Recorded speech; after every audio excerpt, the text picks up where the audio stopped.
First, no matter which industry you are working in, you are going to be affected by the climate change, unless you still don't believe in the climate change or that has anything to do with human activity. We may not be able to solve the climate change. I'm not very optimistic about it, but everybody should be aware.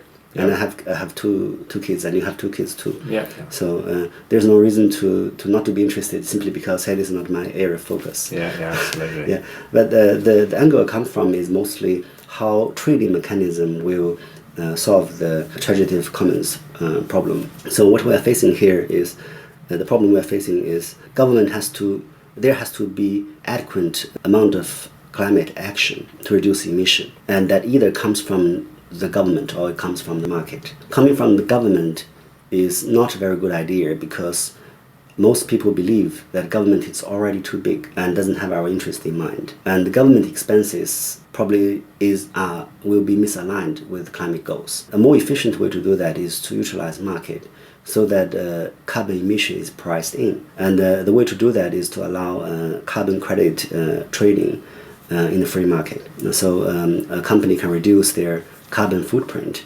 therefore reduce the price they have to pay, and therefore they have a more competitive price on their end product. So this is I think this is a really efficient way because it uses free market to allocate resources,